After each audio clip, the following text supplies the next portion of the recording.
এই মুহূর্তে ফেরেশতা আমাদের প্রত্যেককে বলছে, তুমি যেই দোয়াটা করলা আল্লাহ যেন তোমাকে বিপদ আপদ থেকে হেফাজত করে। হ্যাঁ, এই মুহূর্তে ফেরেশতা বলছে। হ্যাঁ, সত্যি বলছি, আমাকেও বলছে, ওয়ালাকা বিমিসলিন, তুমি যেই দোয়া মাজলুমদের জন্য করলা আল্লাহ যেন তোমাকেও জুলুম থেকে হেফাজত করে।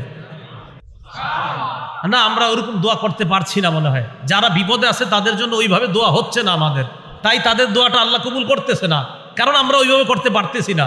যেইভাবে করা উচিত, বলা উচিত, ওইভাবে হচ্ছে না আমাদের দোয়াটা। কথা বুঝে আসে নাই? কারণ দোয়া করার সময়ও 1000 ক্যামেরা ফিট করে রাখে যে দোয়াটা কালকে পেপারে দিবে। বুঝেন নাই? ওই দোয়া কেমনে হইব, দোয়াকারী চিন্তা করবো আমার কিরম দেখা যায় দেখি, সামনে যারা আছে এরাও এই চিন্তা করবে। আজীব এক মাসালা হয়ে গেছে। দোয়া করবেন কেমনে আপনি? তাফসিরে বাইজাবিতে ইমাম বাইজাবি রহমতুল্লাহ আলাই লিখেছেন, আল্লাহ কেমন যেন বলে, বান্দা তুমি আমার কাছে কি চাও? তখন বান্দা বলে, ইহদিনাস সিরাতাল মুস্তাকিম। আল্লাহ আপনার কাছে এমন সাহায্য চাই, আপনি আমাদেরকে সরল পথের রাস্তা দেখান। আর আল্লাহ বলেন, ওয়ালি আব্দি মা সাআলা, আমার বান্দা আমার কাছে যা চায় আমি তাই দেওয়ার ওয়াদা করলাম।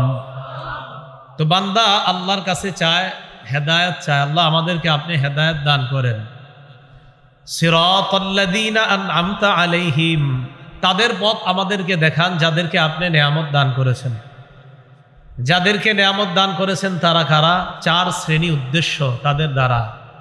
আল্লাহ বলেন, উলাইকাল্লাযীনা আন'আমাল্লাহু আলাইহিম মিনান নাবিয়্যিন ওয়াস-সিদ্দীকিনা ওয়াশ-শুহাদা'i ওয়াস-সালিহিন। নেয়ামত প্রাপ্ত বান্দা দ্বারা উদ্দেশ্য 1 নাম্বার নবী, 2 নাম্বার সিদ্দিক সত্যবাদী, 3 নাম্বার শহীদগণ, 4 নাম্বার সালিহিন নেককার। আল্লাহ এই 4 শ্রেণীকে আপনি যেই পথে চালিয়েছেন, আমাদেরকে আপনি ওই পথেই পরিচালিত করেন। এটা আমরা আল্লাহর কাছে দোয়া করি। গায়রিল মাগদুবি আলাইহিম ওয়ালাদ-দাল্লিন। আল্লাহ ইহুদি খ্রিস্টানদেরকে যেই পথে আপনি চালিয়েছেন এই পথে আমাদেরকে চালাবেন না। যাদের উপরে আপনি রাগান্বিত, যাদেরকে আপনি পথভ্রষ্ট করেছেন আল্লাহ, আপনি তাদের পথে আমাদেরকে চালায়েন না। এই দোয়াটা আমরা প্রতিদিন প্রায় 32 বার কম পক্ষে আল্লাহর কাছে এটা করি। এই যে আল্লাহর কাছে আমরা হেদায়েত চাইলাম, হেদায়েতের উপর অটল থাকার অনেকগুলো উপায়ের একটা উপায় হলো আল্লাহর কাছে হেদায়েতের বেশি বেশি দোয়া করা। বলেন, হেদায়েতের কি করা? বেশি বেশি দোয়া করা। আল্লাহ আমাদেরকে শিখাইয়া দিয়েছেন, রব্বানা লা তুযিগ কুলুবানা বা'দা ইয হাদাইতানা ওয়া হাব লানা মিন লাদুনকা রাহমা। রব্বানা লা তুযিগ কুলুবানা বা'দা ইয হাদাইতানা। হে আমাদের রব, আমাদের কলবগুলাকে আপনি বক্র করে দিয়েন না। বা'দা ইয হাদাইতানা, আমাদেরকে হেদায়েত দেওয়ার পর, সরল পথ দেখানোর পর আমাদের এই কলবগুলো আপনি বক্র করে দিয়েন না। ওয়া হাব লানা মিন লাদুনকা রাহমা, আল্লাহ আপনি আমাদেরকে আপনার পক্ষ থেকে রহমত দান করেন। ইন্নাকা আনতাল ওয়াহ্হাব, আপনি সর্বশ্রেষ্ঠ দাতা, আপনি একমাত্র দাতা। তাহলে হেদায়েতের দোয়া আমরা কার কাছে করি? আল্লাহর কাছে খুব বেশি হেদায়েতের দোয়া করা। খুব মনোযোগ দিয়ে এখন থেকে শুনেন কথাগুলো। দোয়া আমরা আল্লাহর কাছে কেন করব? আল্লাহর কাছেই কেন দোয়া করতে হবে? আল্লাহর কাছে হেদায়েত সহ যে কোনো দোয়া করার 1 নাম্বার কারণ, আল্লাহ আমাদেরকে বলছে, হুকুম করছে আল্লাহর কাছে যে কোনো বিষয়ে দোয়া করার জন্য। তাই আল্লাহর হুকুম পালনার্থে আল্লাহর কাছে এটা বলতে হবে। হুকুম কার? সূরা গাফির বা সূরা মুমিনের 60 নাম্বার আয়াতে আল্লাহ বলেন, ওয়া ক্বালা রাব্বুকুম উদউনি আস্তাজিব লাকুম। তোমাদের রব বলেছেন, উদউনি, তোমরা আমার কাছে দোয়া করো, আমাকে ডাকো। আস্তাজিব লাকুম, আমাকে যখন তোমরা ডাকবা, আমাকে দোয়া করবা, আমার কাছে যেই কোনো বিষয় তোমরা চাইবা, আল্লাহ বলেন আস্তাজিব লাকুম, আমি ওয়াদা করলাম তোমাদের দোয়া আমি কবুল করব। আস্তাজিব লাকুম, আমি তোমাদের ডাকে সাড়া দিব। এখন এই যে আল্লাহ বললেন আমি তোমাদের ডাকে সাড়া দিব, আল্লাহ আমাদেরকে বললেন দোয়া করতে, আর আল্লাহ আমাদের ডাকে সাড়া দিবে। তো 1 নাম্বার আল্লাহর হুকুম পালন করব, তাই দোয়া করব। 2 নাম্বার আল্লাহর কাছে এই জন্য দোয়া করব যেন অহংকার থেকে আমরা নিরাপদ থাকতে পারি। হেদায়েতের দোয়া সহ যে কোনো দোয়া বেশি বেশি করলে অহংকার মুক্ত থাকা যায়। সূরা গাফিরের শেষে আল্লাহ বলেন, 60 নাম্বার আয়াতের শেষের দিকে আল্লাহ বলেন, ইন্নাল্লাযীনা ইস্তাকবিরুনা আন ইবাদাতি সায়াদখুলুনা জাহান্নামা দাখিরিন। যারা আমার ইবাদত থেকে অহংকার করে, এই জায়গায় ইবাদত দ্বারা উদ্দেশ্য দোয়া, আমাকে ডাকা থেকে, আমার কাছে প্রার্থনা করা থেকে যারা অহংকার প্রদর্শন করে, সায়াদখুলুনা জাহান্নামা দাখিরিন, তারা লাঞ্ছিত অবস্থায় জাহান্নামে প্রবেশ করবে, নাউজুবিল্লাহ। তাহলে আল্লাহর কাছে বেশি বেশি দোয়া করা। এখন তো দোয়ার বিরোধিতা করা হয়। কিসের বিরোধিতা করা হয়? না, দোয়ার খুব বিরোধিতা করা হয়। যারা দোয়ার খুব বিরোধিতা করে, আপনি তালাশ করে খোঁজ করে দেখবেন গত 15 বছর এগুলার চোখে কখনো পানি আসে নাই। যারা দোয়ার বিরোধিতা, আপনি নিশ্চিত আপনি এদেরকে কখনো কাঁদতে দেখবেন না, এদের চোখে পানি আসবে না, কখনো আসবে না। এবং এরা স্বীকারও করে এদের চোখে যে পানি আসে না। এটা যারা দোয়ার বিরোধিতা করে। তো আল্লাহ পাক রব্বুল আলামিন বলছে দোয়া করতে, আর দোয়া না করলে অহংকার প্রদর্শন হয়। এই জন্য মনে রাখবেন, যারা দোয়া করার অভ্যাস যাদের নাই, এদের কথা হয় একদম উগ্র, আর এমন এমন কথা বলবে আপনার মেজাজ খারাপ হয়ে যাবে। 2-3টা কথা শুনলে আপনার মেজাজ ঠিক থাকবে না, এদের কথা যখন শুনবেন। তো দোয়া যারা করে না, এরা অহংকার প্রদর্শন করে। তো আমরা অহংকার থেকে বাঁচার জন্য আল্লাহর কাছে হেদায়েতের দোয়া করব, ঠিক আছে না ইনশাল্লাহ? 3 নাম্বার, দোয়া করাটাই আলাদা একটা ইবাদত। বলেন, দোয়া করাটা আলাদা ইবাদত। আবার বলছি আমি, দোয়া করাটাই আলাদা ইবাদত। আমাদের কেউ কখনো বলে না যে দোয়া করা নামাজের অংশ, এটা কেউ বলে না।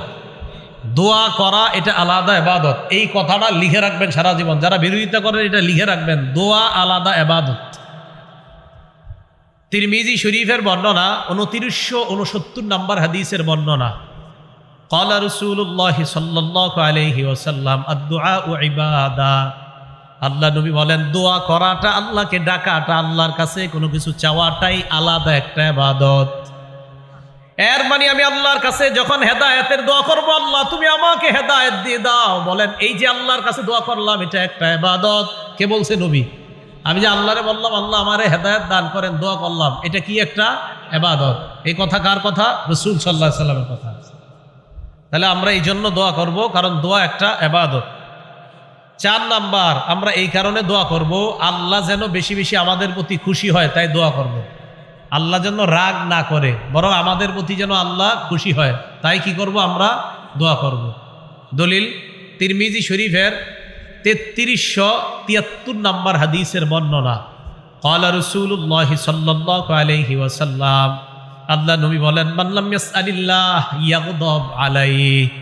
নবীজি বলেন, কোন বান্দা যখন আল্লাহর কাছে চায় না, আল্লাহর কাছে চাওয়া যখন ভুলে যায়, আল্লাহকে ডাকা ভুলে যায়, আল্লাহ তুমি আমাকে হেদায়েত দাও, আল্লাহ তুমি আমাকে রিজিক দাও, এই কথা বলা যখন কোনো বান্দা ভুলে যায়, ইয়াগদাব আলাই, ওই বান্দার উপর আল্লাহ রাগান্বিত হয়ে যায়।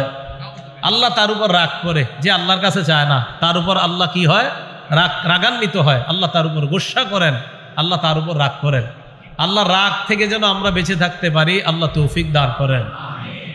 যে ব্যক্তি দোয়া করতে জানে না, সে অক্ষম, সে অপারগ ব্যক্তি। বলেন, সে কি ব্যক্তি? অক্ষম, অপারগ ব্যক্তি, যে দোয়া করতে জানে না। দলিল, একটা কিতাব আছে নাম সহিহুল জামে, এই কিতাবের 1044 নম্বর হাদিস। এই হাদিসটাকে যিনি সহি বলছে তার নাম নাসির উদ্দিন আলবানী রহমতুল্লাহ আলাইহি। বলেন কি নাম? আবার বলেন কি নাম? হ্যাঁ, উনি বলছে এই হাদিস সহি। এই উনি যে হাদিসকে সহি বলছে, এই হাদিসে নবীজি কি বলছে দেখেন। ক্বালা রাসূলুল্লাহ সাল্লাল্লাহু আলাইহি ওয়াসাল্লাম, আজাজুন নাস মান আজিজা আনিদ দুআ। মানুষের মাঝে সবচেয়ে অক্ষম, অপারগ ওই ব্যক্তি যে আল্লাহর কাছে দোয়া করতে অপারগ, আল্লাহর কাছে দোয়া করতে চায় না। যে ব্যক্তি আল্লাহর কাছে দোয়া করতে চায় না, এই ব্যক্তি অপারগ। আমরা দোয়া করলে যদি কেউ বিরোধিতা করে, তাকে সরাসরি বলবেন, তুমি হলো অপারগ বান্দা, তোমার কথা শোনার টাইম নাই। কারণ রাসূল বলছে, যে আল্লাহর কাছে দোয়া করে না, সে অপারগ, সে অক্ষম।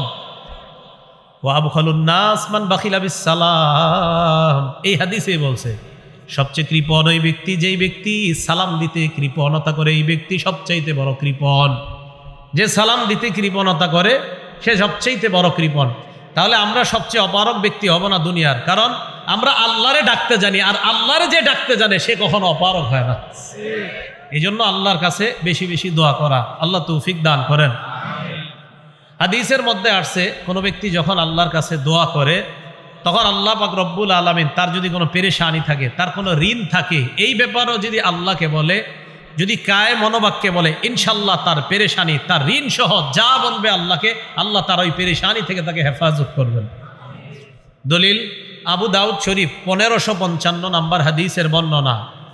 আন আবি সাঈদিন আল খুদরি রাদিয়াল্লাহু তাআলা আনহু قال, আবু সাঈদ খুদরি রাদিয়াল্লাহু তাআলা আনহুর বর্ণনা, দাখালা রাসূলুল্লাহ সাল্লাল্লাহু আলাইহি ওয়াসাল্লাম ইয়াওমান আল মসজিদ, আল্লাহ নবী একদিন মসজিদে প্রবেশ করলেন। নবীজি মসজিদে প্রবেশ করার পর ফাইদা হুয়া বিরাজুলিম মিনাল আনসার ইউকালু লাহু আবু উমামা রাদিয়াল্লাহু তাআলা আন, হঠাৎ আল্লাহ নবী দেখলেন নবীর সাহাবা আবু উমামা রাদিয়াল্লাহু তাআলা আন মসজিদে বসা। নবীজি আবু উমামাকে বললেন, ইয়া আবা উমামা, ও আবু উমামা, মালি আরাকা জালিসান ফিল মসজিদি ফি গায়রি ওয়াক্তিস সালাহ। আবু উমামা, নামাজের সময় ছাড়া এই সময় তুমি অটাইমে কেন মসজিদের মধ্যে বসা? এটা তো নামাজের সময় না, এখন মসজিদে কেন আসছো? এর মানে আমার নবীর সাহাবারা বিপদ আপদে পড়লে, পেরেশানিতে পড়লে মসজিদে দৌড়ায় যাইতেন। কোথায় যাইতেন? মসজিদে। তা আপনাদের মন চায় না যে হুজুর নবীজি আসলেন কেন? তার মানে আমার নবীর ওই অভ্যাসই ছিল, নবী তো মসজিদে যাইতেন। হ্যাঁ, নবী, আপনারা তো পাল্টা এটা বলা দরকার, হুজুর নবীজি অটাইমে মসজিদে আসছে কেন? কারণ নবী আর সাহাবাদের কাম কি? কাম তো এটাই, মসজিদে। আমাদেরকে অনেকে বলে মোল্লার দৌড় মসজিদ পর্যন্ত। আলহামদুলিল্লাহ, এটা কয় না যে সিনেমা হল পর্যন্ত, আমগো দৌড় মসজিদ পর্যন্তই। এনে রাগ করেন না, যখন কয় মোল্লার দৌড় মসজিদ পর্যন্ত রাগ হইবেন না, আলহামদুলিল্লাহ। সাথে সাথে বলবেন, আল্লাহ এই ভাইয়ের কথাটা আপনি কবুল করে আমারে কিয়ামতের ময়দানে আমারে মসজিদের মোল্লা বলছে, আপনি এই হিসাবে কবুল করে আমারে জান্নাত দিয়ে দিন। তখন এই দেখবেন আজকে থেকে আর কেউ কইব না, কইব যদি জান্নাতি হয়ে যায়। তো রাসূল সাল্লাল্লাহু আলাইহি সাল্লাম মসজিদে, ওনার সাহাবা মসজিদে, নামাজের সময় ছাড়া। কি তুমি এখানে কেন? সাহাবা বলে, ইয়া রাসূলুল্লাহ, হুমুমুন লাজিমাতনি ওয়া দুয়ুন, হুজুর খুব পেরেশানিতে আছে, অনেক ঋণে আছে, এজন্য মসজিদে বসে রয়েছি, মনটা খারাপ। আল্লাহ নবী কয়, আলা উআল্লিমুকা কালামান ইদা আনতা কুলতাহু আযহাবাল্লাহু আনকা হাম্মা ওয়া কাযা আনকা দাইনাক। আমি কি তোমাকে এমন কিছু কথা শিখাইয়া দিব না, যে কথাটা যদি আল্লাহকে কায় মনোবাক্যে বলো, আশা করা যায় আল্লাহ তোমার পেরেশানি দূর করে দিবেন, তোমার ঋণ আদায়ের ব্যবস্থা আল্লাহ করে দিবেন। ইয়া রাসূলুল্লাহ, এমন আমলই তো আমার দরকার, যে আমল করলে আমার ঋণ আদায় পরিশোধ সহজ হয়ে যায়, এমন আমল আপনার কাছে জানতে চাই। অনেকে ঋণ নিয়ে আবার ঋণ দিতে চায় না, ঠিক না? এটা আবার ঠিক না। বুখারীর বর্ণনা, ক্বালা রাসূলুল্লাহ সাল্লাল্লাহু আলাইহি ওয়াসাল্লাম, আল্লাহ নবী বলেন, মান আখাযা আমওয়ালান নাস ইউরিদু আদাআহা, কোন ব্যক্তি যদি অন্য কারো কাছ থেকে ঋণ নেয় এই নিয়তে, ইউরিদু আদাআহা, আমি তার থেকে ঋণ নিলাম, আদায় করে দিব, এটা আমার আশা। ওনার থেকে আমি ঋণ নিলাম, আমার নিয়ত আছে আমি দিয়ে দিব। নবীজি বলেন, আদাল্লাহু আনহু, এই যে আমি ওনার থেকে ঋণ নিলাম, আমার আশা যেই কোনো মূল্যে আমি তার ঋণ পরিশোধ করব। আল্লাহ নবী বলেন, আল্লাহ যেই কোনো মূল্যে তোমাকে ঋণ আদায়ের ব্যবস্থা করে দিবেন। এটা বিশ্বাস রাখেন। নবীজি বলছেন, কেউ যদি কারো কাছ থেকে এই নিয়তে ঋণ নেয় যে আল্লাহ আমি তার ঋণটা যেই কোনো ভাবে হোক দিব, রাসূল সাল্লাল্লাহু আলাইহি সাল্লাম বলেন, অবশ্যই আল্লাহ পাক রব্বুল আলামিন তাকে ঋণ পরিশোধের ব্যবস্থা করে দিবেন। এই বিশ্বাস রাখা। তো রাসূল আকরাম সাল্লাল্লাহু আলাইহি সাল্লাম কয়, আমি তোমাকে এমন বাক্য শিখাইয়া দেই, যেই বাক্যগুলা যখন তুমি বলবা, বলার পর আশা করা যায় আল্লাহ তোমার পেরেশানি দূর করে দিবেন, তোমার ঋণ আদায়ের ব্যবস্থা করে দিবেন। এবার আল্লাহ নবী বললেন, ইদা আসবাহতা ওয়া ইদা আমসাইতা, যখন তুমি সকাল করো সন্ধ্যা করো, এর মানে ফজরের নামাজের পর, মাগরিবের নামাজের পর তুমি এই দোয়াটা পড়বা, আল্লাহুম্মা ইন্নী আউযু বিকা মিনাল হাম্মি ওয়াল হাযান, হে আল্লাহ আমি আপনার কাছে পানাহ চাই, মিনাল হাম্মি, হাম্মুন শব্দের অর্থ পেরেশানি, ওয়াল হাযান মানে দুশ্চিন্তা।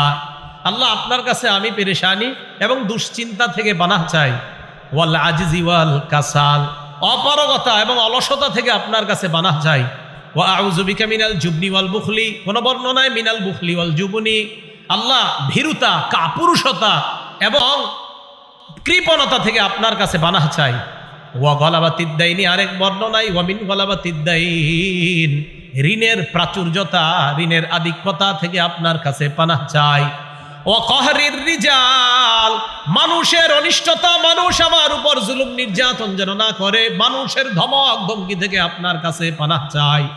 আল্লাহ নবীর সাহাবা আবু উমামা বলেন, নবী আমাকে আমল শিখায় দেওয়ার পর ফাফআলতু, আমি কয়েকদিন আমল করা শুরু করলাম।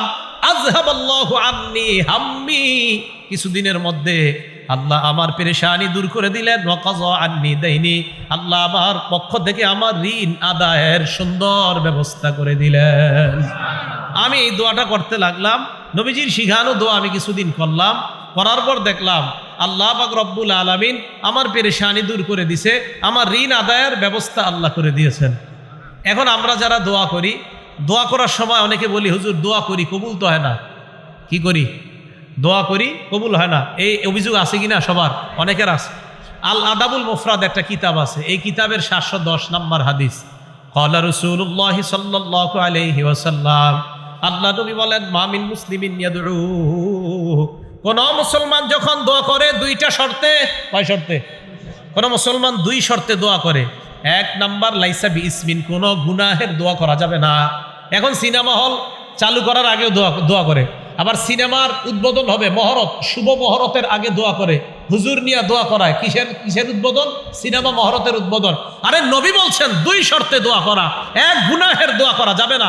সারা দুনিয়াকে জানায় দেন, 1 কোটিবারও যদি গুনাহের দোয়া করা হয় আল্লাহ এই দোয়া শুনবেই না, কবুলই করবে না। সিনেমার দোয়া করে, লাইসা বিইসমিন, 1 নাম্বার, গুনাহ করা যাবে না, গুনাহের কোনো দোয়া এটা করা যাবে না। 2 নাম্বার, রকতিয়াতি রহিম, আত্মীয়তার সম্পর্ক ছিন্ন করার দোয়া করা যাবে না। আল্লাহ আমার বোনরে যাতে আমি না দেখতে পারি, এই দোয়া করা যাবে না। আল্লাহ আমার বোন আমার কাছে সম্পত্তি পায়, ওরে তাড়াতাড়ি মারেন, এরকম দোয়া করা যাবে না। তাহলে 2টা শর্ত, লাইসা বিইসমিন 1 নাম্বার, গুনাহের দোয়া করা যাবে না। 2 নাম্বার, রকতিয়াতি রহিম, আত্মীয়তার সম্পর্ক ছিন্ন করার দোয়া করা যাবে না। এই 2 শর্তে যদি আপনি দোয়া করেন, আল্লাহ পাক রব্বুল আলামিন ইল্লা আ'তাহুল্লাহু ইহদা সালাস, আপনার দোয়াটা আল্লাহ 3 পদ্ধতির এক পদ্ধতিতে কবুল করবেন। কয় পদ্ধতি? আজকে থেকে মনে রাখবেন, আমি যত দোয়া করব আমার এই প্রত্যেকটা দোয়া যদি কোনো গুনাহের দোয়া না হয়, আর যদি আত্মীয়তার ছিন্ন করার দোয়া না হয়, তাহলে আমার দোয়াকে আল্লাহ 3 পদ্ধতির এক পদ্ধতিতে কবুল করবেন। 1 নাম্বার, ইম্মা আইয়ু আজ্জিলা লাহু, আল্লাহ তাকে নগদেই দোয়া কবুল করে, দুনিয়াতেই তার দোয়া কবুল করবেন। 1। 2 নাম্বার, ইম্মা আইয়াদাখিরা লাহু ফিল আখিরাহ, ওই বান্দার এই দোয়াটা দুনিয়াতে আল্লাহ কবুল করবে না, আখিরাতে আল্লাহ তার জন্য দমা করে রাখবেন, আখিরাতে আল্লাহ তার দোয়াটা কবুল করে নেবেন। এটা হলো 2 নাম্বার। 3 নাম্বার, ওয়া ইম্মা আইয়াদফা আনহু মিনাসসুই মিসলাহা, আপনি যে দোয়াটা করলেন, হয়তো আল্লাহ ওই দোয়াটা কবুল না করে আপনার উপর একটা বালা মুসিবত আছে, এই বালা মুসিবতটা আল্লাহ দূর করে দিয়ে আল্লাহ আপনার দোয়া কবুল করে নিবেন। আপনি দোয়া করছেন, আল্লাহ আমারে 500 টাকার ব্যবস্থা করে দেন, আল্লাহ আপনার উপরে দেখতেছে একটা বিপদ আছে, তো হয়তো 500 দিবে না, উল্টে আপনার ওই বিপদটা থেকে আল্লাহ আপনাকে উদ্ধার করে দিবেন। তাহলে আমরা দোয়া করলে কয় পদ্ধতিতে, যে কোনো এক পদ্ধতিতে আল্লাহ দোয়া কবুল করেন। 3 পদ্ধতি। 1 নাম্বার, হয়তো নগদ দুনিয়াতে দিয়ে দিবেন। 2 নাম্বার, হয়তো দুনিয়াতে দিবে না, আখেরাতে দিবেন। অথবা 3 নাম্বার, ওই দোয়া কবুল করবে না আল্লাহ, এটার পরিবর্তে কোনো মুসিবত আল্লাহ দূর করে দিবেন। আল্লাহ আমাদেরকে কথাগুলা বোঝার তৌফিক দান করেন। তিরমিজি শরীফের একটা বর্ণনা, ইবনে মাজার একটা বর্ণনা, রাসূল আকরাম সাল্লাল্লাহু আলাইহি ওয়াসাল্লাম বলেন, কোন বান্দা যখন আল্লাহর কাছে দোয়া করে, ইন্না রাজুলা লা ইহরামুর রিজক বিল্লাযী বিযামবিল্লাযী ইউসিবু, বান্দা গুনাহের কারণে লা ইহরামুর রিজক, রিজিক থেকে বঞ্চিত হয়। আমি আবার বলছি, ক্বালা রাসূলুল্লাহ সাল্লাল্লাহু আলাইহি ওয়াসাল্লাম, আল্লাহ নবী বলেন, ইন্না রাজুলা লা ইহরামুর রিজক বিযামবিল্লাযী ইউসিবুহু, বান্দা মাঝে মাঝে দোয়া করে, এই দোয়া আল্লাহ কবুল করে না। কয় কেন? কয় গুনাহের কারণে। এবার আল্লাহ নবী বলেন, শোনো, তোমার যদি কোনো গুনাহ হয়ে যায়, এই গুনাহ থেকে পরিত্রাণের জন্য তাড়াতাড়ি আল্লাহর কাছে দোয়া করো, কারণ এই গুনাহের কারণে তোমার উপর কোনো গজব আসতে পারে। এই গজব যেন না আসে, দোয়ার মাধ্যমে তাড়াতাড়ি গজব তুমি ঠেকায় নাও। পরের বর্ণনায় আল্লাহ নবী বলেন, আদ-দুআউ লা ইউরাদ্দু, অথবা তাকদীরু লা ইউরাদ্দু ইল্লা বিদ-দুআ। এই হাদিসের মধ্যে আসছে লা ইউরাদ্দুল কদরু ইল্লা বিদ-দুআ, ভাগ্য পরিবর্তন কেউ করতে পারে না, তবে দোয়ার মাধ্যমে কিছু কিছু বিষয় ভাগ্য আল্লাহ পরিবর্তন করে দেয়। দোয়া করলে আল্লাহ ভাগ্য পরিবর্তন করে দেয়। ভাগ্য দুই প্রকার, একটা মুবরাম আর একটা মুআল্লাক। মুবরাম মানে হবেই, এটা যা বলবেন আপনি হবে, জন্ম কবে, মৃত্যু কবে, কি কবে, এইগুলো হবে, এটা মুবরাম। আর একটা মুআল্লাক, ঝুলন্ত আপনার ভাগ্যটা। এই মুআল্লাক যেটা, এটা আল্লাহ চাইলে আপনার দোয়ার মাধ্যমে পরিবর্তন করে দিতে পারেন। আপনার ভাগ্যে আছে কিছু একটা ভয়ঙ্কর কিছু, এটা ঝুলে আসে, আর আপনি দোয়া করছেন আল্লাহ আমার উপর যেন মুসিবত না আসে, আল্লাহ আমার উপর যেন মুসিবত না আসে। মাবুদ আজকে সকালে যেই গুনাহ আমি করছি, এই গুনাহের কারণে আমার উপর গজব আসতে পারে, আল্লাহ গজব যেন না আসে। রসুল বলেন এই দোয়া করতেই থাকো, করতেই থাকো। এই আল্লাহকে বলতে বলতে ওই গজব আল্লাহ সেখানে যে ঝুলন্ত রাখছে, এটা সেখান থেকে আল্লাহ দূর করে দিবে। এই জন্য আল্লাহর কাছে দোয়ার মাধ্যমে ভাগ্য পরিবর্তন করে না। ইবনে মাজার 4022 নম্বর হাদিসের বর্ণনা তো আসছে যে রসুল আকরাম সাল্লাল্লাহু আলাইহি সাল্লাম এইভাবে আমাদেরকে শিখিয়ে দিয়েছেন। আরেক বর্ণনা আসছে অনাগত, একটা হলো অনাগত গজব যেটা এখনো আসে নাই, এটার জন্য দোয়া করা। কিভাবে? পাশের এলাকায় মহামারী লাগছে, আল্লাহর কাছে দোয়া করা, আল্লাহ এই মহামারী যেন আমার এলাকায় না আসে। আরেকটা হলো গজব আইসা গেলে দোয়া করা। একটা হলো আসার আগে, আর একটা আইসা গেলে দোয়া করে এটাকে সরানোর চেষ্টা করা। তিরমিজি শরীফের বর্ণনা 3571 নম্বর হাদিসের মধ্যে আসছে, ক্বালা রাসূলুল্লাহ সাল্লাল্লাহু আলাইহি ওয়াসাল্লাম, আল্লাহ নবী বলেন মান ফুতিহা বিনকুম বাবুদ দুআ বাবুল মাসআলা।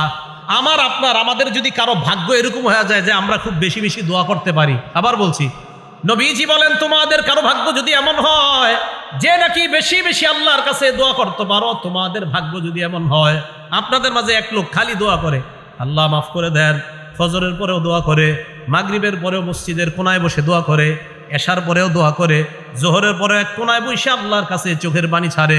নবীজি বলেন যে বেশি বেশি দোয়া করার অভ্যাস হয়ে যায়, ফুতিহা লাহু আবওয়াবুর রহমা, আল্লাহর রহমতের খাজানা তার জন্য খুলে দেওয়া হয়। তাহলে বেশি দোয়া করার যার অভ্যাস আছে, আল্লাহর রহমতের খাজানা তার জন্য খুলে যায়। এই জন্য মনে রাখবেন যে বেশি আল্লাহর কাছে দোয়া করতে পারে তার ভাগ্য বড় ভালো। খুব বেশি আল্লাহর কাছে দোয়া করা, আল্লাহ আমাদেরকে বেশি দোয়া করার তৌফিক দান করেন। তো রাসূল আকরাম সাল্লাল্লাহু আলাইহি সাল্লাম এই হাদিসের শেষের দিকে বলেন আদ-দুআ ইয়ানফাউ মিম্মা নাযালা ওয়া মিম্মা লাম ইয়ানজিল। যেই গজব নাজিল হয়েছে এই গজবেও দোয়া কার্যকারী, যেই গজব নাজিল হয় নাই ওই গজবেও দোয়া কার্যকারী। যেই গজব নাজিল হয়েছে এই গজবেও, এই গজবটা দূর করার জন্য দোয়া কার্যকারী, আর যেই গজব নাজিল হয় না এটা দূর করার জন্য দোয়া কার্যকারী। তাহলে গজব নাজিল হয় এটার জন্য দোয়া কার্যকরী, আর যদি গজব নাজিল না হয় এটা দূর করার জন্য দোয়া কার্যকারী। কিভাবে? গজব পাশের এলাকায় আসছে, আমার এলাকায় এখনো আসে নাই, আল্লাহ করোনা তো এই এলাকায় আছে, আল্লাহ এই এলাকায় যেন না আসে। খুব বেশি বেশি দোয়া করে আশা করা যায় এই গজব দূর করা যাবে। আরেকটা হলো এসে গেছে, এসে যাওয়ার পরও দোয়ার মাধ্যমে এই গজব দূর করা যায়। এটা হাদিস দ্বারা প্রমাণিত। মুসলিম শরীফের 2732 নম্বর হাদিস। এই জায়গায় আপনারা বৈশা যদি আরবের কারোর জন্য দোয়া করেন, মনে করেন আপনার ভাই বিদেশ থাকে, আল্লাহ আপনি মাফ করে দেন, আল্লাহ কাশ্মীরের মুসলমানদেরকে হেফাজত করেন, আল্লাহ আরাকানের মুসলমানদেরকে হেফাজত করেন, এই দোয়া যদি আপনি করেন, মামুদ যারা নির্যাতিত মুসলমান আলেম ওলামা তাদেরকে আপনি হেফাজত করেন, জুলুম থেকে আপনি বাঁচা করেন। এবার হাদিস শুনেন, মুসলিম শরীফের 2732 নম্বর হাদিসের বর্ণনা, ক্বালা রাসূলুল্লাহ সাল্লাল্লাহু আলাইহি ওয়াসাল্লাম, আল্লাহ নবী বলেন কোন মুসলমান যখন দোয়া করে লি আখিহি বিজহরিল গায়ব, কোন মুসলমান যখন তার ভাইয়ের জন্য দোয়া করে আড়াল থেকে মানে ওই ভাই এখানে নাই, তার জন্য যদি আমরা দোয়া করি, আমাদের মাজলুম কোন আলেম, মাজলুম মুসলমানরা কোথাও আছে, আমরা এখান থেকে তাদের জন্য দোয়া করলাম, নবীজি বলেন ইল্লা ক্বালাল মালাক, একজন ফেরেশতা বলে ওয়ালাকা বিমিসলিন, তুমি আমি দোয়া করলাম, আমার সাথে একবার বলেন হে আল্লাহ মাজলুম মুসলমানদেরকে হেফাজত করেন। এই মুহূর্তে ফেরেশতা আমাদের প্রত্যেককে বলছে তুমি যেই দোয়াটা করলা আল্লাহ যেন তোমাকে বিপদ আপদ থেকে হেফাজত করে। হ্যাঁ, এই মুহূর্তে ফেরেশতা বলছে, হ্যাঁ সত্যি বলছি, আমাকেও বলছে ওয়ালাকা বিমিসলিন, তুমি যেই দোয়া মাজলুমদের জন্য করলা আল্লাহ যেন তোমাকেও জুলুম থেকে হেফাজত করে। পরের বর্ণনা 2733 মুসলিম শরীফের আগের যে বর্ণনাটা, এটা পরের বর্ণনাটা আসছে, ক্বালা রাসূলুল্লাহ সাল্লাল্লাহু আলাইহি ওয়াসাল্লাম দাওয়াতুল মারইল মুসলিমি লিআখিহি বিজহরিল গায়ব মুস্তাজাবাহ। কোন মুসলমান যখন তার ভাইয়ের জন্য দূর থেকে দোয়া করে মুস্তাজাবাহ, দোয়াটা কবুল হয়েই যায়। না আমরা ওরকম দোয়া করতে পারছি না, মনে হয় যারা বিপদে আছে তাদের জন্য ওইভাবে দোয়া হচ্ছে না আমাদের, তাই তাদের দোয়াটা আল্লাহ কবুল করতেছে না, কারণ আমরা ওইভাবে করতে পারতেছি না, যেইভাবে করা উচিত বলা উচিত ওইভাবে হচ্ছে না আমাদের দোয়াটা। কথা বুঝে আসে নাই? কারণ দোয়া করার সময়ও 1000 ক্যামেরা ফিট করে রাখে যে দোয়াটা কালকে পেপারে দিবে। বুঝেন নাই? ওই দোয়া কেমনে হইব? দোয়াকারী চিন্তা করবো আমার কিরম দেখা যায় দেখি, সামনে যারা আছে এরাও এই চিন্তা করবে। আজীব এক মাসালা হয়ে গেছে, দোয়া করবেন কেমনে আপনি? তো রাসূল আকরাম সাল্লাল্লাহু আলাইহি সাল্লাম বলেন, যারা আড়ালে আছে তাদের জন্য দোয়া করা, এই দোয়াটা কবুল হয়ে যায়। এই হাদিসে কি বলে দেখেন, মালাকুন মুয়াক্কালুন ইনদা রাসিহি, তার মাথার কাছে একজন নিযুক্ত ফেরেশতা থাকে। এই নিযুক্ত ফেরেশতা ওই ব্যক্তিকে ডাক দিয়ে বলে, ওয়ালাকা বিমিসলিন, তুমি যেই দোয়াটা করলা আল্লাহ যেন তোমার পক্ষেও এই দোয়াটা কবুল করে নেয়। মাথার কাছে একজন ফেরেশতা বৈশা বলে, ওয়ালাকা বিমিসলিন, তুমি যেই দোয়া করলা তোমার দোয়া যেন আল্লাহ কবুল করে নেয়। এই হাদিসের মধ্যে আরো আসছে, আপনি যখন বলি আল্লাহ মাজলুম মুসলমানদেরকে হেফাজত করেন, একজন ফেরেশতা মাথার কাছে বৈশা বলে আমিন আমিন। ফেরেশতা বলে আমিন আমিন, মুসলিম শরীফের বর্ণনা। তাহলে আমরা আল্লাহর কাছে দোয়া করব, কারণ আমাদের দোয়া আল্লাহ কবুল করে, এটা আমাদের বিশ্বাস। বলেন তো দোয়া করলে কয় সূরাতে আল্লাহ দোয়াটা কবুল করতে পারেন? 3 সূরাতে। অদৃশ্য থেকে দোয়া করার শ্রেষ্ঠ দৃষ্টান্ত মুহাম্মদুর রাসূলুল্লাহ সাল্লাল্লাহু আলাইহি সাল্লাম একটা দোয়া করছে। এই দোয়াটা শুনেন, সহিহ ইবনে হিব্বান কিতাবের নাম 7111 নম্বর হাদিস। আম্মা জান আয়েশা সিদ্দিকা রাদিয়াল্লাহু তাআলা আনহা বলেন, লাম্মা রাআইতু মিনান নবী সাল্লাল্লাহু আলাইহি ওয়াসাল্লাম তিবা নাফসিন। মা বোনরা যারা আমার এই আলোচনাটা শুনতেছেন, আপনার স্বামীর সাথে এই আমলটা করবেন। আম্মা জান আয়েশা বলেন, আমি যখন আল্লাহ নবীর ভালো মুড দেখতাম, মুড বুঝেন তো, মুড মানে ভালো মুডে আছে নবীজি, খুব ফুরফুরে মেজাজ। নবী সবসময় একটা ফিকিরে থাকতেন, উম্মতের ফিকির। কখনো রসুলের চেহারা মোবারক লাল হয়ে যেত, রাগ হয়ে যেতেন, অন্যায় কিছু দেখলে নবীজি রাগ হয়ে যেতেন। তা আম্মা জান আয়েশা বলেন, কখনো যদি মুড ভালো দেখতাম, নবীজিরে বলতাম, আল্লাহ ইয়া রসুল আল্লাহ, আপনি আল্লাহর কাছে আমার জন্য একটু দোয়া করেন। আমি নবীজিরে বলতাম, ইয়া রসুল আল্লাহ, হে আল্লাহ রসুল, আপনি আমার জন্য একটু আল্লাহর কাছে দোয়া করেন। তো নবীজি বলতেন, আয়েশা তোমার জন্য দোয়া করবো? কাহা বিবিরা যারা আছেন, আপনার স্বামীরে যখন ভালো মুডে দেখবেন তখন বলবেন যে আপনি একটু আমার জন্য এখন দোয়া করেন। আর আপনারা কি মুডে থাকবেন? রাত 2টা বাজে তো দুইজন টেলিভিশনের উপরে থাকেন, আর মুড কখন আসবে? এই মুডে থাকে না তো, মুড আসবে কখন? দোয়ার। এখন কি দোয়া হবে নাকি? তো রাসূল আকরাম সাল্লাল্লাহু আলাইহি ওয়াসাল্লাম কি দোয়া করবো? হুজুর আপনি যেই দোয়া আল্লাহর কাছে মন চায় করেন আমার জন্য। তো নবীজি বলতেন, আল্লাহুম্মা গফিরলি আয়েশাতা মা তাকদ্দামা মিন যামবিহা ওয়া মা তাআখার, আল্লাহ আপনি আয়েশার আগে পরের সব গুনাহ মাফ করে দেন। ওয়া মা আসরাত ওয়া মা আ'লানাত, প্রকাশ্য এবং গোপন যত গুনাহ আছে আল্লাহ সব মাফ করে দেন। আম্মা জান আয়েশা সিদ্দিকা দহিকাত, হাসা শুরু করতেন খুশিতে। দেখেন কি বলে, হাসতে হাসতে হাসতে হাসতে হাত্তা সাকাতা রাসুহা ফি হিজরিহা। আম্মা জান হাসতে হাসতে ওনার মাথাটা কোলের উপর গিয়ে পড়তো, এত হাসতেন। কেন? তো নবীজি কয়, আয়েশা হাসো কেন? খুশিতে। তো আল্লাহ রাসূল সাল্লাল্লাহু আলাইহি সাল্লাম আম্মা জান আয়েশা সিদ্দিকা বলতেন, আয়েশা আয়া সুররু কি দোয়াই, আমি দোয়া করলে কি তুমি অনেক খুশি হও? তো আম্মা জান আয়েশা বলে, জি হুজুর, আপনি যে দোয়া করেন খুশি, এই দোয়া শুনলে কার না খুশি লাগবে? তাই আপনার এই দোয়া শুই না আমি খুশিতে এত খুশি হয়ে যাই, হাসতে হাসতে আমার মাথা আমার শরীরের উপর পড়ে, এত পরিমাণ আমি খুশি হয়ে যাই। নবীজি বলেন, আয়েশা আমি যে এই দোয়াটা তোমার জন্য করলাম তুমি অনেক খুশি হয়েছো না? হ্যাঁ। নবীজি কি বলে দেখেন, ইন্নাহা লা দুআই লি উম্মতি ফি কুল্লি সালাহ। আয়েশা আমি তোমার জন্য যে দোয়াটা করলাম, আমি যতবার নামাজ পড়ি, নামাজের পর আমি যতবার দোয়া করি আমার উম্মতের জন্য ঠিক এই দোয়াটা ততবার করি। আল্লাহু আকবার। চিন্তা করেন, আম্মা জান আয়েশা সিদ্দিকাকে যা বললেন, নবীজিকে আমিও আল্লাহরে বলি, আল্লাহ আমার উম্মতের আগের পরের প্রকাশ্য অপ্রকাশ্য সব গুনাহ মাফ করো। আমরা এখনো দুনিয়াতে আসি নাই, 1500 বছর আগে আমাদের জন্য দোয়া করে গেছেন। তো দূর থেকে আড়াল থেকে আমাদেরকে দেখে নাই যিনি, না দেখা যিনি দোয়া করার শ্রেষ্ঠ দৃষ্টান্ত দুনিয়াতে দেখা গেছেন, রাসূল আকরাম সাল্লাল্লাহু আলাইহি সাল্লাম। তাই বলেন, এখন যদি বুঝে এসে থাকে আমরা দোয়া করব কার কাছে? আল্লাহর কাছে। দোয়ার বিরোধিতা করবেন না তো? না না, দোয়ার বিরোধিতা করেন না। যারা দোয়া করতে জানে তাদের দিল বড় সাফ, দিল খুব সাচ্চা, এদের দিল বড় নরম থাকে। তাই আল্লাহকে বেশি বেশি ডাকা, আল্লাহকে যেন সবাই বেশি বেশি ডাকতে পারি, আল্লাহ তৌফিক দান করেন। তাহলে হেদায়েতের উপর থাকার 1 নাম্বার উপায় আল্লাহর কাছে দোয়া করা। বলেন আল্লাহর কাছে কি করা? দোয়া করা। এবার আসেন, হেদায়েত যে আল্লাহ আপনারে দিবে, কোন জায়গায় দিবে? আপনি মানুষটারে হেদায়েত দিবে? হ্যাঁ বুঝেন, আল্লাহ যে আপনাকে হেদায়েত দিবে আপনার কলবটাকে হেদায়েত দিবে। বলেন কাকে? সবাই বলেন কাকে হেদায়েত দিবে? দলিল সূরা তাগাবুন 11 নম্বর আয়াত। আল্লাহ বলেন, ওয়া মান ইউমিন বিল্লাহি ইয়াহদি কলবাহ, যে ব্যক্তি আল্লাহকে বিশ্বাস করে, আল্লাহর উপর বিশ্বাস রাখে, আল্লাহ তার কলবকে হেদায়েত দান করেন। বলেন আল্লাহ কাকে হেদায়েত দান করেন? কলবকে। ইবনে মাজার একটা বর্ণনা 3989 নম্বর হাদিস। ওমর ফারুক রাদিয়াল্লাহু তাআলা আনহু একদিন ঘর থেকে বের হইছে। বের হওয়ার পর খরজা ইয়াওমান মিন বাইতিহি ইলা মসজিদি রাসূলিল্লাহি সাল্লাল্লাহু আলাইহি ওয়াসাল্লাম। ওমর ফারুক রাদিয়াল্লাহু তাআলা আন ঘর থেকে বের হয়ে আল্লাহর রাসূলের মসজিদের দিকে রওনা করলেন। মসজিদে যাওয়ার সময় ওয়াজাদা মুআজ ইবনে জাবাল রাদিয়াল্লাহু তাআলা আন কাঈদান ইনদা কবরিন নবী সাল্লাল্লাহু আলাইহি ওয়াসাল্লাম ইয়াবকি। হযরত ওমর হযরত মুআজ ইবনে জাবালকে দেখেন আল্লাহর রাসূলের কবরের পাশে বসে কান্নাকাটি করতেছে। ওমর ফারুক প্রশ্ন করলেন, মা ইউবকিকা, কান্নাকাটি কেন করো? মুআজ জবাব দিলেন, ইউবকিনি শাইউন সামিআতুহু মির রাসূলিল্লাহি সাল্লাল্লাহু আলাইহি ওয়াসাল্লাম। আমাকে একটা বিষয় কাঁদাচ্ছে, যে বিষয়টা আমি আল্লাহর রাসূলের কাছ থেকে নিজ কানে শুনছি। তো ওমর ফারুক কয়, কি শুনছো? তো জি, একটা কথা নবীজির মুখে শুনছি, এই কথাটা মনে বললে খালি আমি কান্না করি। আপনারা জানতে মন চায়নি কথাটা কি? দেখেন আমগো মাঝেও আস।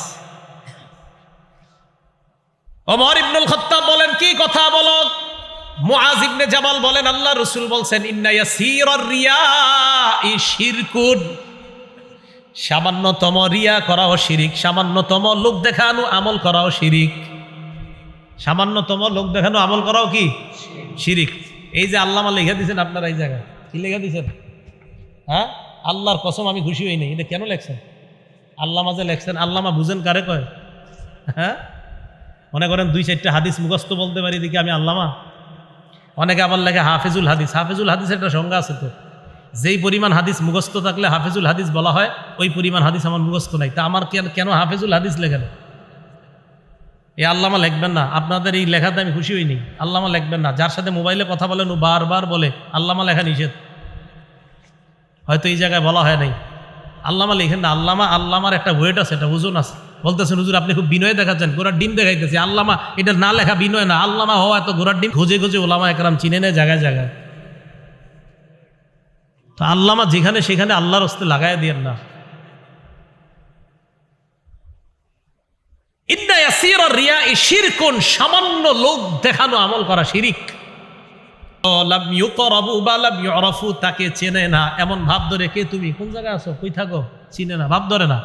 মানে এরে গনে না মজলিসে, না থাকলে কেউ খোঁজে না, আসলে কাছেও ডাকে না। আল্লাহর নবী কয়, এরে যে আল্লাহ ভালোবাসে তুমি জানো না? এই লোকটাকে আল্লাহ ভালোবাসে। তাহলে এমন মানুষ আমাদের সমাজে আছে যে আমরা জানি না, এমন মানুষ আছে। রাসূল আকরাম সাল্লাল্লাহু আলাইহি ওয়াসাল্লাম বলেন, কুলুবুহুম মাসাবিহুল হুদা, তাদের কলবগুলা হলো হেদায়েতের বাতি। এদের কলবগুলা হেদায়েতের বাতি। এই বাতি দিয়ে আপনাদের মাহফিল আলোকিত হয়েছে। রাসূল আকরাম সাল্লাল্লাহু আলাইহি ওয়াসাল্লাম বলেন, ওই যে যারা হারিয়ে গেলে খোঁজো না, কাছে আসলে ডাকো না, এদের কলবগুলা হেদায়েতের বাতি, এদের কারণে এলাকা আল্লাহ টিকিয়ে রাখে।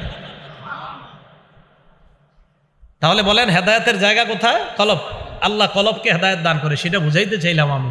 এই জন্য রাসূল আকরাম সাল্লাল্লাহু আলাইহি সাল্লাম আল্লাহরে বলতেন, আল্লাহুম্মা ইন্নী আসআলুকা রাহমাতান তাহদি বিহা কলবি।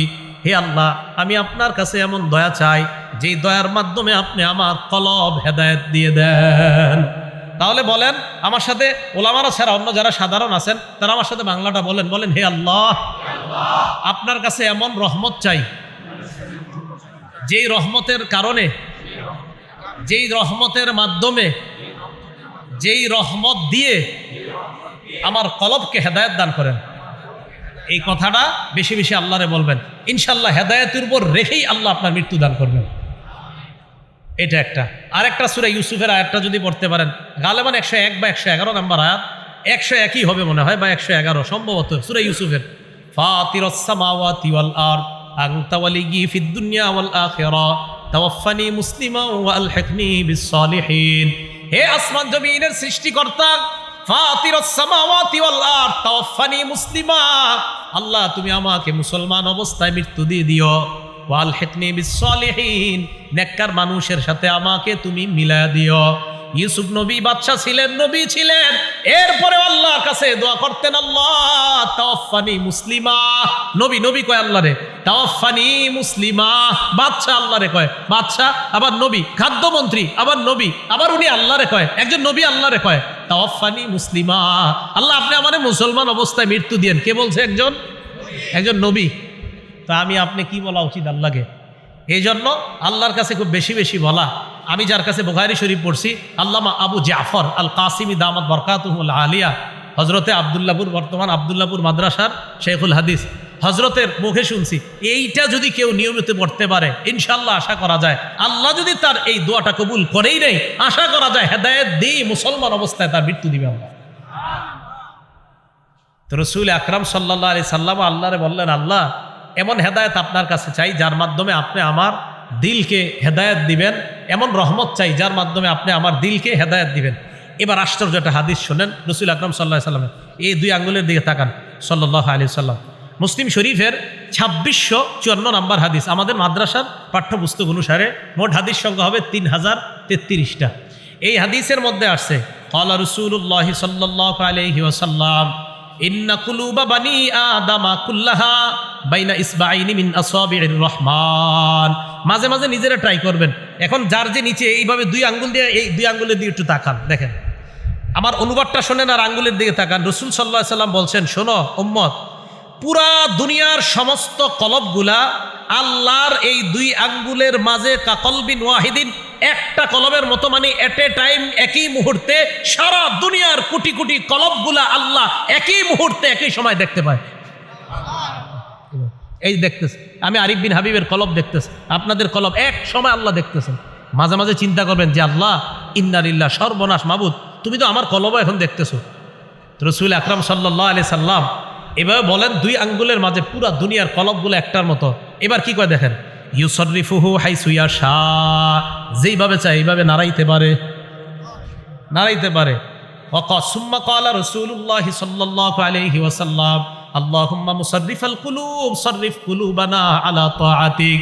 নবী আল্লাহকে বলতেন, হে আল্লাহ, কলবের পরিবর্তনকারী আল্লাহ, কলবকে ঘুরানো ফিরানো আল্লাহ, যিনি কলবকে ঘুরিয়ে দেন ফিরিয়ে দেন, যিনি কলবকে লালান, যিনি কলবকে এদিক সেদিক করেন। নবীজি কি কয়, আল্লাহ আপনি তো কলব ঘুরান, আমাদের কলবটা ঘুরিয়ে ফিরিয়ে আপনার ইবাদতের দিকে নিয়ে যান। এখন আপনারা এই জায়গায় অনেকে আছেন, কলব আমেরিকা, কলব জাপান। রাসূল সাল্লাল্লাহু আলাইহি সাল্লাম বলছে, আল্লাহ কলবটা আপনিই ঘুরান, আমাদের কলবগুলা ঘুরে আপনার ইবাদতের দিকে নিয়ে যান। এই জন্য এই দুই আঙ্গুলের মাঝে মাঝে মাঝে তাকায় চিন্তা করবেন, রাস্তায় হাঁটতেছেন, যে আল্লাহ আপনার দুই আঙ্গুলের মাঝে পুরা দুনিয়ার কলব, মাবুদ আমার কলবও তো আপনার এইখানে, কলব নাকি আপনি এইভাবে নাড়ান, ঘুরান ফেরান, আল্লাহ আমারটা ঘুরিয়ে ফিরে আপনার ইবাদতের দিকে রাখেন। তাহলে আল্লাহর কাছে এইভাবে দোয়া করা। আর রাসূল সাল্লাল্লাহু আলাইহি সাল্লাম আরেকটা দোয়া করতেন হেদায়েতের উপর থাকার, ইয়া মুকাল্লিবাল কুলুব সাব্বিত কলবি আলা দীনিক। হে অন্তরের পরিবর্তনকারী, বলেন তো কলব মানে যা বারবার পরিবর্তন হয়, এর এটার নাম কলব মানে পরিবর্তন হয়, এটার নাম কলব। এই জন্য এটা কখনো আমেরিকা কখনো জাপান, ওই যে পরিবর্তন হয় খালি, এই জন্য এটার নাম কলব। এটা আরবি শব্দ, এই আরবিটার অর্থ হলো বারবার যে পরিবর্তন হয়, কলব বারবার পরিবর্তন হয়। এই কলব যেন পরিবর্তন হয়ে গুনাহের দিকে না যায়, তাই একজন আল্লাহওয়ালার সাথে সম্পর্ক রাখা যেন কলব ঠিক থাকে, কলব এদিক সেদিক না যাওয়ার জন্য একজন আল্লাহওয়ালার সাথে সম্পর্ক রাখা। এখন বলবেন আল্লাহওয়ালার সাথে কেন সম্পর্ক রাখবো? মানে আজীব প্রশ্ন, আপনাদের তো প্রশ্ন শেষ নাই। মাজমাউজ জাওয়ায়েদ একটা কিতাব আছে, ইমাম হাইসামি রহমতুল্লাহ আলাইহির লেখা, 1 নম্বর খণ্ড 134 নম্বর পৃষ্ঠা। এক ব্যক্তি রাসূল আকরাম সাল্লাল্লাহু আলাইহি সাল্লামের কাছে আসছে, আসার পর সাহাবারা নবীজির সামনে আয়েশা কয়, ইয়া রাসূলুল্লাহ ইযাননি ফিজ জিনা, হুজুর আমারে জিনা করার অনুমতি দেন। নাউজুবিল্লাহ বলেন, কারে কয় দেখেন কি কথা। সাহাবারা তো মনে করো আমরা তো এরকম করতাম, আমগো হুজুরে কেউ এসে বললে তো খবর আছে, এই বেটা তুই কি কস কোন জায়গায়। সাহাবারা সবাই জাজারুহু, মাহ হাদিসের বর্ণনা, মাহ থামো, কি কয় এগুলা নবীজিরে। আমাদের নবীজি কেমন শিক্ষক ছিলেন দেখেন। নবীজি কয়, এই শোনো, উদনুহু, তারা আমার কাছে আসতে দাও, ফাদানাহু কারিবাম মিন, নবীজির কাছে নিয়ে গেছে। যাওয়ার পর নবীজি বলছেন, কি বলছো? কয় হুজুর জিনার অনুমতি দেন। আল্লাহ রাসূল সাল্লাল্লাহু আলাইহি সাল্লাম দেখেন কিভাবে সংশোধন করে। আর তুহিব্বুহু লিউম্মিকা, তুমি যেই কাজটা করতে চাও তোমার আম্মার সাথে এই কাজটা কেউ করুক, এটা তুমি চাও? ওই ব্যক্তি কয়, লা জালানি আল্লাহু ফিদাকা ইয়া রাসূলুল্লাহ, হুজুর আপনি কি বললেন? অসম্ভব। আল্লাহ নবী বলেন ফান্নাসু লা ইউহিব্বুনাহু লিউম্মাহাতিহিম, তুমি যেমন তোমার মায়ের সাথে এই অপকর্মটা চাও না, কোন মানুষ তাদের মায়ের সাথে এই অপকর্ম তুমি করবা এটাও তারা চায় না। উনি চুপ হয়ে শুনতেছে। আর তুহিব্বুহু লিইবনাতিক, তুমি কি তোমার মেয়ের সাথে এই অপকর্ম কেউ করো কিটা পছন্দ করো? ওই ব্যক্তি জবাব দেয় লা জালানি আল্লাহু ফিদাকা ইয়া রাসূলুল্লাহ, না হুজুর এটা অসম্ভব। আল্লাহ নবী বললেন ফান্নাসু লা ইউহিব্বুনাহু লিযালিক, মানুষ এটা পছন্দ করে না যেই কারণে তুমি পছন্দ করো না। ফান্নাসু লা ইউহিব্বুনাহু লিবানাতিহিম, তাদের মেয়েদের সাথে এমন অপকর্ম তুমি করবা কোন বাবা এটা পছন্দ করবে না। আতুহিব্বুহু লিউখতিকা, তোমার বোনের সাথে অপকর্ম তুমি পছন্দ করবা কিনা? না ইয়া রাসূলুল্লাহ। আল্লাহ নবী বললেন ফান্নাসু লা ইউহিব্বুনাহু লিআখাওয়াতিহিম, কেউ তাদের বোনের সাথে অপকর্ম করবা এটা পছন্দ করে না। আতুহিব্বুহু লিখালাতিকা, তোমার খালার সাথে কেউ অপকর্ম করবে পছন্দ করো? লা ইয়া রাসূলুল্লাহ, না এটা আমি পছন্দ করি না। ফান্নাসু লা ইউহিব্বুনাহু লিখালাতিহিম, মানুষ তার মায়ের সাথে খালার সাথে অপকর্ম করা পছন্দ করবে না। আতুহিব্বুহু লিআম্মাতিকা, তোমার ফুফুর সাথে এই অপকর্ম পছন্দ করবা কিনা? লা ইয়া রাসূলুল্লাহ। আল্লাহ নবী বললেন ফান্নাসু লা ইউহিব্বুনাহু লিআম্মাতিহিম, কেউ তাদের ফুফুর সাথে তুমি এমন অপকর্ম করবা এটা পছন্দ করে না।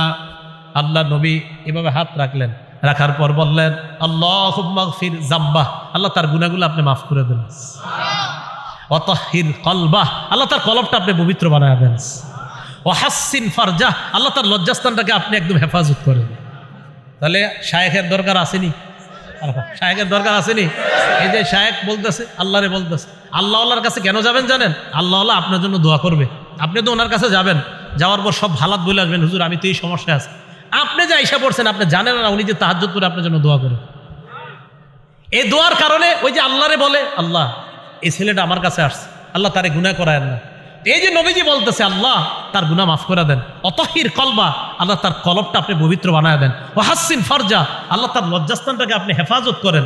এই দোয়া করার পর সাহাবারা বলে এই সাহাবার এমন অবস্থা হয়েছে ভবিষ্যতে ফালাম ইয়াল তাফিত ইলা শাইইন, এর পর থেকে আর নারী তো দূরের কথা কোনো জিনিসের দিকেও এইভাবে সে ঘুরে কখনো তাকাইতো না। তাহলে দেখেন কলব পবিত্র করার জন্য একজন শিক্ষকের অবশ্যই প্রয়োজন। আমি বুঝাইতে চাইলাম আল্লাহওয়ালা উলামায়ে কেরাম আশেপাশে যারা আছে, আল্লামা নুরুল হক সাহেব, আল্লামা মুফতি দেলাওয়ার সাহেব আসে, এদিকে আপনাদের হযরত মাওলানা শেখুল হাদিস হেলাল উদ্দিন সাহেব আছেন, আরও বড় বড় উলামায়ে কেরাম, আপনাদের ফুলবাড়িয়ার শেখুল হাদিস সাহেব মনে মারা গেছেন না? উনি নাকি কোন আরেকজন মারা গেছেন ফজলুল হক সাহেব, এই যে কিছুদিন আগে যিনি মারা গেলেন এই সাভারের আশেপাশে ধামরায়ের ইসলামপুর মাদ্রাসা শেখুল হাদিস সাহেব। তো যাই হোক, বড় বড় উলামায়ে কেরাম যারা, তাদের সাথে কেন সম্পর্ক রাখবেন? আল্লাহ ওয়ালাদের সাথে যাদের সম্পর্ক, ওনারা আপনার কলবকে এমনভাবে সংশোধনের কাজ করবে যে আপনার মাথায়ও আসবে না, এত সুন্দরভাবে কাজ করবে।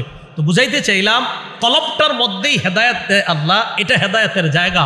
তা এটা সাফ করার জন্য একজন শিক্ষকের প্রয়োজন, এটা বুঝাইতে চাইলাম। আল্লাহ আমাদের সকলকে যেন কলবের ভিতর হেদায়েতের নূর ঢুকায় দেয়, আল্লাহ তৌফিক দান করে। তাহলে বলেন হেদায়েতের জায়গা কই? কলব। আল্লাহর কাছে দোয়া করব হেদায়েতের, আল্লাহ হেদায়েত দেয় কলবকে, কারণ হেদায়েতের জায়গা কলব। শুধু হেদায়েতের জায়গা যে কলব এমন না, ঈমান যেই জায়গায় আল্লাহ ফিট করে দেয় এই জায়গাটার নামও কলব। সুবহানাল্লাহ। দলিল সূরা মুজাদালার 22 নম্বর আয়াত, দেখেন আল্লাহ কি বলে, উলাইকা কাতাবা ফি কুলুবিহিমুল ঈমান, তাদের অন্তরের মধ্যে আল্লাহ ঈমান লিপিবদ্ধ করে দিয়েছেন। অন্তরে আল্লাহ ঈমান লিপিবদ্ধ করে দিয়েছেন, কলবের মধ্যে আল্লাহ ঈমান লিপিবদ্ধ করে দিয়েছেন। শুধু তাই নয়, এই কলব কেন হেদায়েতের নূর ঢুকানো দরকার? কারণ কলবের মধ্যে আল্লাহ কোরআন রাখে। কি রাখে? কি কোরআন যে কলবে থাকে এটা জানেন না? কেমনে জানবেন? কইবেন যে দলিল আছে কিনা। এই বর্তমান যুগে আবার খুব ভয়ঙ্কর সময় চলতেছে, কথায় কথায় জিগায় দলিল কি, করতে যে শিখছে এই প্রশ্ন আল্লাহ জানে। তো এই জন্য ইদানিং দলিলের উপরে খুব লাগছি, যেহেতু কথায় কথা দলিল, এখন আবার সুর পাল্টাই লেতেছে দলিল দেওয়া শুরু করাতে। কি দেওয়া শুরু করাতে? হ্যাঁ, দলিল দেওয়া শুরু করাতে এখন সুর অন্যদিকে গেছে ওনাদের। এখন এটা আর কয় না। কেন কয় না? ভবিষ্যতে বলবো কোনো একদিন, কেন বলে না। তো দলিল দেওয়া শুরু করার পরে আলহামদুলিল্লাহ এখন আর এটা বলে না। এরকম দলিল আমি শুধু দিই না, আমাদের হাজার হাজার এমন ছাত্র আছে দলিল দেওয়ার মতো, আসে না। যখন আসা শুরু হবে তখন তো দলিলের বন্যা বয়ে যাবে। এই জন্য আপনারা বুঝবেন না, এদেরকে আনা হয় না, এখন আসে না। আসবে যখন দলিলের বন্যা বসবে, তখন বুঝবেন কি যে খালি আরেকজনকে বলেন 20 বছর বেটায় একটা আমল করে, আর আপনি হঠাৎ করতে একদিন বাংলা বই একটা বইরা এসে বলতেছেন আপনার এবাদতে ভুল আছে। হ্যাঁ, উনি গোড়ার গস কাটছে 16 বছর মাদ্রাসায়। রসুল আকরাম সাল্লাল্লাহু আলাইহি ওয়াসাল্লাম ওরা সাহাবাদেরকে তৈরি করছেন। আস্তে আস্তে তো যাই হোক বলতেছিলাম, দলিল চায় যে কোরআন যে দিলের মধ্যে রাখে। সূরা বাকারাতে আল্লাহ বলেন, ইয়াহুদি খ্রিস্টানরা, ইয়াহুদিরা বিশেষ করে বলে, মান কানা আদুওয়াল লিজিবরিলা, নবী আপনি বলেন যারা বলে জিবরিল হলো তাদের শত্রু, ফাইন্নাহু নাজ্জালাহু আলা কলবিকা, আপনি বলেন জিবরিল আমিন আল্লাহর হুকুমে, ফাইন্নাহু নাজ্জালাহু আলা কলবিকা বিইজনিল্লাহ, আল্লাহর হুকুমে জিবরিল আমিন কোরআনটা আপনার কলবের মধ্যে রেখে দেন। তাহলে কোরআন কোথায় রাখে? কোরআন কোথায় রাখে? হেদায়েত কোথায় রাখে? এই জন্য হেদায়েতের নূর দ্বারা কলব সাফ করা, যেন এখানে কোরআন থাকে, এখানে ঈমান থাকে। বুঝাইতে চাইলাম হেদায়েতের জায়গা কলব। তাই আল্লাহর কাছে যখন দোয়া করব, এইভাবে দোয়া করা, আল্লাহ আপনি এমন রহমত দান করেন যে রহমতের মাধ্যমে আমার কলবকে আপনি হেদায়েত দান করেন। এখন কলবের মধ্যে যদি হেদায়েত ঢুইকা যায়, লাভ কি? এটার লাভ হলো হিংসা, বিদ্বেষ, অহংকার সহ যত রোগ আছে এই রোগগুলো বের হয়ে যাবে কলবে যদি হেদায়েতের আলো স্থান পেয়ে যায়। মুসলিম শরীফের 2564 নম্বর হাদিসের বর্ণনা, ক্বালা রাসূলুল্লাহ সাল্লাল্লাহু আলাইহি ওয়াসাল্লাম, আল্লাহ নবী বলেন, লা তাহাসাদু, তোমরা পরস্পর হিংসা করবা না, ওয়ালা তানাজাসু, তোমরা পরস্পর ধোঁকাবাজি করবা না, ওয়ালা তাবাগাজু, তোমরা পরস্পর বিদ্বেষ পোষণ করবা না, ওয়ালা তাদাবারু, তোমরা একে অপরের ক্ষতি করার জন্য আড়ালে শত্রুতা করবা না, ওয়ালা ইয়াবি বাদুকুম আলা বাই'i বাদিন, একে অপরের ক্রয় বিক্রয় করার সময় তোমরা অন্য কেউ গিয়ে ক্রয় বিক্রয় করবা না। ভাই সোয়েটারটা কত? 500 টাকা। 450 টাকা দিবেন? জি দিব। আপনি উল্টা গিয়ে বললেন আমি 520 টাকা দিব, আমারে দেন। নিষেধ, এটা নবীজি নিষেধ করছেন। আমাদের দুইজনের লেনদেন চুক্তি পুরা শেষ, এখন উনি আমারে দিবে, প্যাকেট করা বাকি। ইতিমধ্যে আপনি এসে বলছেন, দেখতেছেন যে আমি 450 টাকা পাইয়া যাচ্ছি, আপনি এসে বললেন ভাই আমি 520 টাকা দিব। উনি চিন্তা করে দেখে 70 টাকা লাভ আপনার কাছ থেকে। আমারে কয় কি বাজারটা একটু ঘুরে আসেন। কি ঘুরে আসেন ভাই? একটু বাজার ঘুরে আসেন, আপনার দিতেছি আমি। মানে এটা হারে দিয়ে দেয়, পরে ডুপ্লিকেট একটা ধরাই দিবে। রাসূল সাল্লাল্লাহু আলাইহি ওয়াসাল্লাম এটা নিষেধ করছে। আমাদের সমাজে আরেকটা হয়, এটাও নিষেধ। বিসমিল্লাহ। ওয়ালা ইয়াখতিব আহাদু, আল্লাহুম্মা লাকাল হামদু ওয়া লাকাশ শুকরু, ওয়ালা ইয়াখতিব আহাদুকুম আলা খিতবাতি আখিহি। রাসূল আকরাম সাল্লাল্লাহু আলাইহি সাল্লাম বলেন, তোমাদের কেউ বিবাহের প্রস্তাব দেওয়ার পর এই বিয়ের প্রস্তাবের উপর আবার প্রস্তাব না দাও। একজনের মেয়ের সাথে আরেকটা ছেলের বিয়ে মোটামুটি পাকাপাকি হয়ে গেছে, বিয়ে ঠিক, ইনশাল্লাহ বিয়ে হয়ে যাবে। আগামী শুক্রবারে বৈঠক বসবে যে কবে বিয়ের তারিখটা ঠিক করা যায়। বৃহস্পতিবারে এক ঘটক গিয়া মেয়ের বাপেরে কয়, শুনলাম আগামীকাল নাকি আপনার মেয়ের বিয়ের তারিখ ঠিক হবে। কয় হ্যাঁ ঠিকই তো শুনছেন। ছেলে কি করে? কয় ছেলে তো মসজিদের ইমাম। আর যাই হোক, তো বেতন কত? 15,000 টাকা। যাই হোক, আপনি এই এলাকায় কত দেন জানি না, তো হুজুরকে বেতন বাড়ায় দিন, আল্লাহ বরকত দিব। তো এটা বলার পরে 15,000 টাকা, হ্যাঁ আমি তো ইতালি থেকে একটা ছেলে আনছি প্রস্তাব, বেতন 14 লাখ। এখন মেয়ের বাপের অবস্থাটা কি হবে? রাসূল সাল্লাল্লাহু আলাইহি সাল্লাম বলছেন, লা ইয়াখতিব আহাদুকুম আলা খিতবাতি আখি, বিয়ের প্রস্তাব দিছে একজন, আলোচনা চলতেছে, তোমরা উপর দিয়ে গিয়ে প্রস্তাব দিও না। সমাজে এগুলা হচ্ছে। তো রাসূল আকরাম সাল্লাল্লাহু আলাইহি সাল্লাম এগুলা নিষেধ করলেন। করার পর নবীজি বলেন, ওয়া কুনু ইবাদাল্লাহি ইখওয়ানা, তোমরা ভাই ভাই হয়ে যাও। এরপর নবী বলেন, আল মুসলিমু আখুল মুসলিম, মুসলমান মুসলমানের ভাই, লা ইয়াজলিমুহু, ভাই ভাইকে জুলুম করতে পারে না, ওয়ালা ইয়াখজুলুহু, ভাই ভাইকে লাঞ্ছিত করতে পারে না, ওয়ালা ইয়াহকিরুহু, ভাই ভাইকে তুচ্ছ তাচ্ছিল্য করতে পারে না। নবীজি হাদিসের শেষে বলেন, বিহাসবি ইমরিইম মিনাশ শাররি আন ইয়াহকিরা আখাহুল মুসলিম, কোন মানুষ খারাপ হওয়ার জন্য এতটুকুই যথেষ্ট, সে আরেকজন মুসলমান ভাইকে অন্যের সামনে তুচ্ছ তাচ্ছিল্য করা। আমি খারাপ হওয়ার জন্য এতটুকুই যথেষ্ট, আমি আমার এই ভাইকে অন্য কারোর সামনে তুচ্ছ তাচ্ছিল্য করলাম, আমি খারাপ হওয়ার জন্য এতটুকুই যথেষ্ট। তাহলে কোনো মুসলমানের ভাইয়ের সম্মানহানি আমরা করব না। এই হাদিস পুরাটা কেন শোনাইলাম? এখন দেখেন, রাসূল বলে, আত্তাকওয়া হা হুনা, আত্তাকওয়া হা হুনা, আল্লাহ হা হুনা। এই শোনো শোনো, এখানে তাকওয়া, এখানে তাকওয়া, মানে কলবে তাকওয়া, কলবে তাকওয়া। এই তাকওয়াটা কলবে ঢুকতে হবে। তাই বললাম হেদায়েতের নূর যখন এখানে চলে আসবে, কোরআনের নূর, হেদায়েতের নূর, তাকওয়া সহ, ঈমানের নূর সহ সমস্ত নূর আল্লাহ এই কলবের মধ্যে ঢুকায় দেবে। এখান থেকে হেদায়েতের জন্য আল্লাহর কাছে দোয়া করা, আল্লাহ আমার কলবকে হেদায়েত দান করেন। এই জন্য ইমাম মুআবিয়া রাদিয়াল্লাহু তাআলা আনহুর ব্যাপারে রাসূল আকরাম সাল্লাল্লাহু আলাইহি সাল্লাম খুব দোয়া করতেন, আল্লাহুম্মা জাআলহু হাদিয়া মাহদিয়া ওয়াহদিবি, আল্লাহ তাকে আপনি হেদায়েত দানকারী, অন্য মানুষকে যেন হেদায়েতের দাওয়াত দিয়ে সে একজন মানুষের হেদায়েতের জরিয়া হতে পারে এমন বানান, তাকেও আপনি মাহদি বানায়া দেন, হেদায়েত প্রাপ্ত বানায়া দেন, তার মাধ্যমে অন্যের হেদায়েত দেন। এই যে হেদায়েত দেওয়া, এর দ্বারা উদ্দেশ্য করব, কারণ অন্য বর্ণনা আছে আল্লাহুম্মা হদি কলবা, আল্লাহ তার কলবকে আপনি হেদায়েত দান করেন। তাহলে বলেন তো হেদায়েতের জায়গা কই? কলব। এই জন্য রাসূল আকরাম সাল্লাল্লাহু আলাইহি সাল্লাম সহিহ বুখারীর 52 নম্বর হাদিসের মধ্যে বলেন, ক্বালা রাসূলুল্লাহ সাল্লাল্লাহু আলাইহি ওয়াসাল্লাম, আল্লাহ নবী বলেন, আলা ইন্না ফিল জাসাদি মুদগাতান, শোনো তোমরা দেহের মধ্যে একটা গোশতের টুকরা আছে, মাংসপিণ্ড আছে, ইদা সালাহাত সালাহাল জাসাদু কুল্লু, কোন রেওয়ায়াতে আনছেন সলুহাত সলুহাল জাসাদু কুল্লু, তা আমার তাকিকে সালাহাতটাই বেশি মনে হচ্ছে ভালো। সলাহাত সালাহাল জাসাদু কুল্লু, যদি এই গোশতের টুকরাটা শুদ্ধ হয়ে যায়, সলাহাল জাসাদু কুল্লু, তাহলে পুরা শরীরটা সুস্থ হয়ে যায়। ওয়া ইদা ফাসাদাত ফাসাদাল জাসাদু কুল্লু, আর যদি গোশতের টুকরাটা নষ্ট হয়ে যায় তাহলে পুরা শরীরটাই নষ্ট হয়ে যায়। বলেন টুকরা কয়টা? ভালো হয় কয় টুকরাই, আবার খারাপ হয় কয়টা?